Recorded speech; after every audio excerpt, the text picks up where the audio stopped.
يجف المداد ويعلو حدائي وأرنو لشمس سمات في السماء أقلب عيني وصوتي ينادي لمن قد تسام لجنح الفضاء.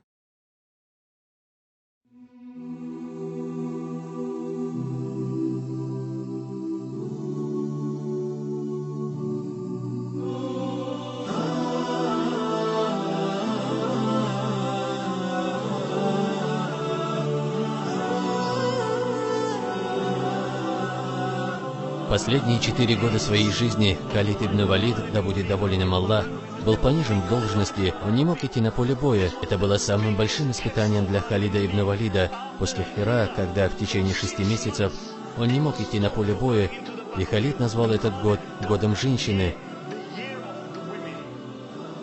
Годом женщины, потому что он не мог сражаться, и последние 4 года своей жизни он также не мог сражаться. И, как передают рассказчики, Халид не тратил зря свое время. Он декламировал Коран. Человек, как Халид ибн Валид, декламировал Коран. С фаджра до духра он читал Коран. Он говорил, что джихад отвлек его от изучения Корана. Теперь он начал это компенсировать. От утренней до обеденной молитвы он читал Коран и плакал из-за страха перед Аллахом. И он постоянно плакал из-за страха перед Аллахом. И спустя 4 года, когда Халид, да будет доволен им Аллах, был близок к смерти, субханаллах, можете ли вы представить себе человека, который участвовал в многочисленных сражениях, обрушивший сверхдержавы, умирает в своей постели? И сподвижник пришел к нему и сказал: «О, Халид!» И Халид ответил: «Знаешь, когда Умар понизил меня в должности, я чувствовал в сердце боль, но сейчас я понял, что Умар был прав. Потому что Умар хотел только хайра, пользы для верующих, и у меня нет обиды в сердце на Умара ибн Хаттаба, да будет доволен им Аллах, и он был близок к смерти». Рассказчики передают, когда люди приходили к нему, он показывал им свои руки, и не было и места на его руке, на которой бы не было раны. Он показывал правую руку, он показывал левую руку, он показывал грудь, он показывал им ноги. Он говорил: «Посмотрите на меня, я сражался более чем в 100 сражениях, в многочисленных битвах, и я умираю, лежа на своей кровати». Халид умирает, лежа на своей постели. Кто-то сказал Халиду: «О, Халид, разве ты не понимаешь? День, когда пророк, саллаллаху алейхи вассалям, назвал тебя мечом Аллаха. Это просто невозможно, чтобы ты умер на поле боя.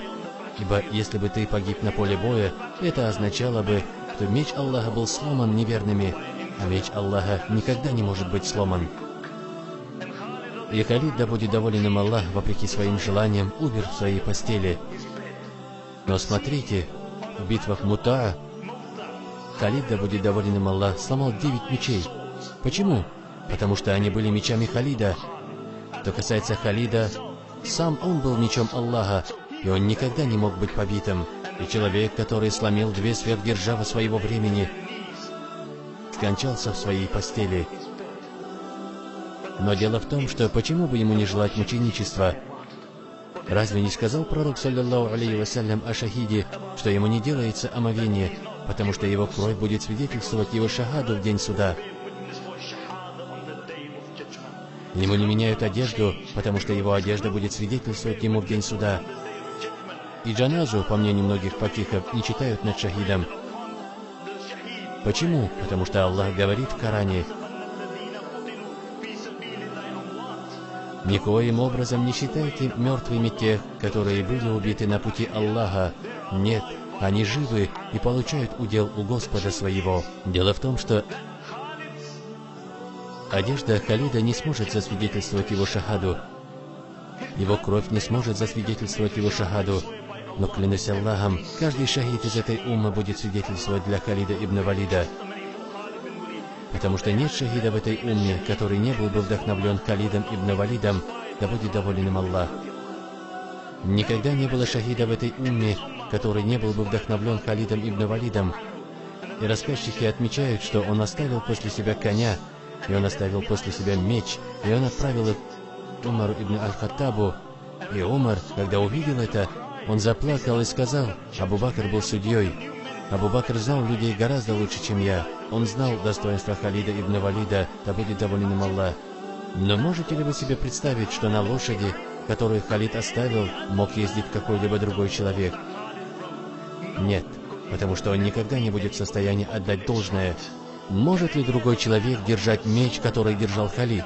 Нет, потому что ни один другой человек не будет в состоянии отдать должное, потому что у Халида был другой уровень. И рассказчики отмечают, что когда Халид, да будет доволен им Аллах, скончался, женщина из племени Максум вышла и начала плакать. И у Умара, да будет доволен им Аллах, было строгое правило, что женщины не могут выходить и плакать. Даже тогда, когда Абу Бакр, да будет доволен им Аллах, скончался, женщины собрались и плакали в доме Айши, да будет доволен ею Аллах, а Умар, да будет доволен им Аллах, разогнал их. Но когда дело дошло до Халида ибн Валида, человек пришел к Умару и сказал: «О, Умар, женщина из племени Макзум плачет над Халидом ибн Валидом». И Умар, да будет доволен им Аллах, сказал: «Да потеряет тебя твоя мать, для таких как Халид, те, кто плакал, должен плакать. Для таких как Халид, те, кто плакал, должен плакать». А потом Умар, да будет доволен им Аллах, услышал чтение матерью Халида стихов. Она сказала: «Ты лучше, чем миллион, когда люди падают ниц перед тобой,